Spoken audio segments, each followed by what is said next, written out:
Hello, it has been a minute since I last published a video onto my YouTube channel, and I was trying to be a lot more consistent, but then the snowstorm in Texas hit, power went out, and then the literal shit show ensued.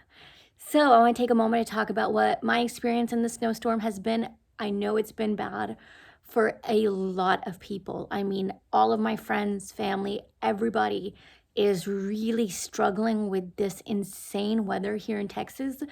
Um, but today's luckily we're kind of at the tail end of it. So I just wanted to upload a quick YouTube video to talk about kind of what this week has looked like because next time bad weather rolls around, this was going to be a good reminder for me to make sure I am better prepared. So, just wanted to say all of that, kind of intro it. But before I get started, make sure that you hit subscribe if you're not already doing so. Hit the like button, show me some love, please, and we'll get started.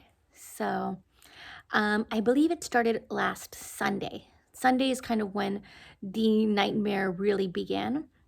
And what ended up happening or starting was that around midnight or so, the temperature started dropping like crazy. And I was the most nervous for my animals. So I have a miniature pony and a pygmy goat and some cats. So I was very nervous, at least for my outdoor animals, because I just didn't know if they were going to be able to handle the weather, the freeze. And so we prepped by getting them into the barn. The barn's nice and insulated, lots of hay. Warm water was in there. I got jackets on both of the animals. And God, let me tell you, getting a jacket on the sheep was the hardest thing ever.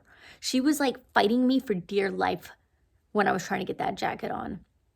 Anyhow, around 2 a.m., my husband wakes me up and all of our power has gone out and our water is out. So that was kind of the start of it. And that continued on for like the next 20 hours. So that was a lot of fun. A lot of fun. And let me also say that I actually had an upset stomach that day. So an upset stomach plus no toilet is a combination that I would not wish on anybody. So that was not a lot of fun. And so I ended up heading over to my mom's house. They didn't have power either, but they did have running water, which was essential for me at this point. And they had a gas stove, whereas we have an electric stove. And so that was also, again, really helpful because we could at least get some warm food. And my husband stayed back at our house just to keep making sure, checking on the animals. Their water kept freezing up outside, so he kept going out and refreshing their water, making sure that they had something to drink, that they were doing okay. My goat at this point, goats are supposed to be more like hardy and resilient, but actually my goat was having a harder time than my horse when it came to the freeze and the weather. So what I noticed was that she had burrowed herself into the hay, and the horse saw that she was shivering and went and put like his head on top of her and like his body kind of wrapped around her to keep her warm, which was so adorable because normally he trolls her and like bullies her and picks on her all day, but he saw that she like really needed him right now, and that was actually very, very beautiful. It's like a proper brother sister relationship at this point. So the cats were nice and warm inside because we gave them like really thick blankets. So they did not move from the blankets for like a good 4 days. Now, anyway, we eventually, nighttime falls and Lily starts to get really scared. So my daughter is not even two yet, and she was really scared of the dark. And so she was clinging on to me, like literally clinging on to me the whole time. She was so, so scared.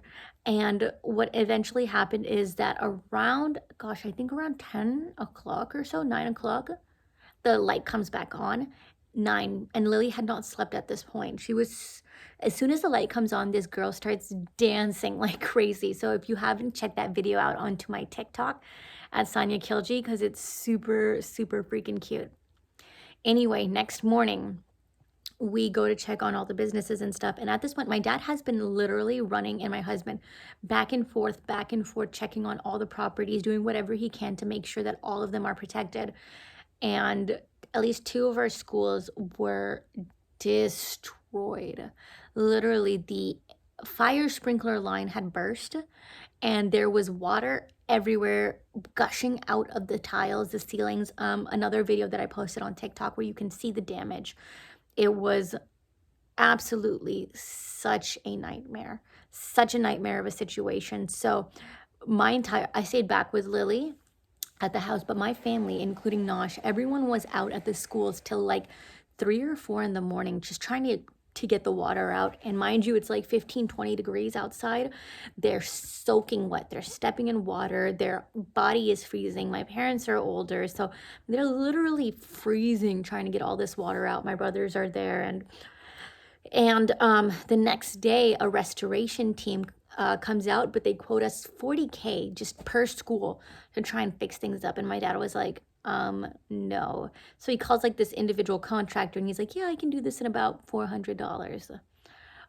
So there are these restoration teams out there, but they are completely savage, just trying to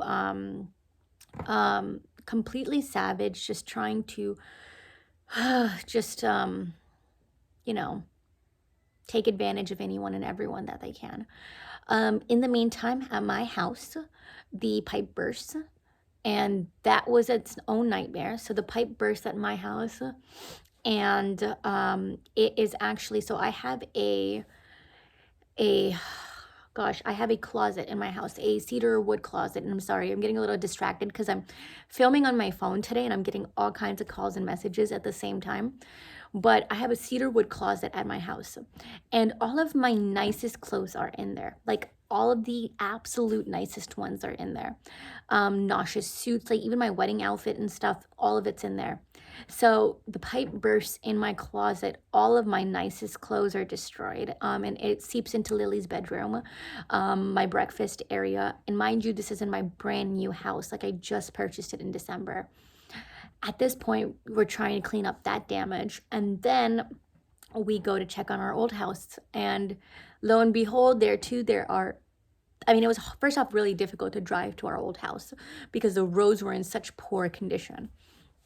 So we drive to our old house, and it was a really the garage, we had to like fix that up a little bit. It wasn't as bad as like everything else, just minor things really, but it was still like really frustrating. So we're going in between the schools, the old house, the new house, my parents' house, and in the middle of all of this chaos, my wallet gets lost. So at this point, I have no ID, no cards. I try to go to the DPS office. I even schedule an appointment. They confirm my appointment. I get there. It's like a good 40 minutes away. Can't get in. Nobody's there. Go to the bank. Nobody's there. So I'm still without ID. I'm still without my cards. And then to top it all off,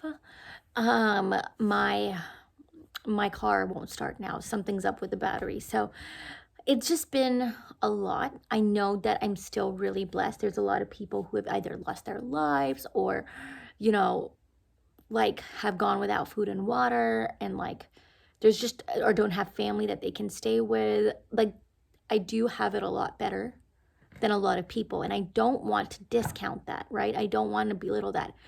All I'm saying is it's been a lot. It's been really difficult. And I will have to say that our Texas leadership has truly let us down. We were extremely ill prepared for this freeze. And I just hope we never have to go through anything like this again. So that's a little bit about kind of what I've gone through the last week. If you made it this far, thanks for watching. And comment below. Let me know what you've gone through. If there's anything that you need, if there's any way that I can help, please let me know. Thanks.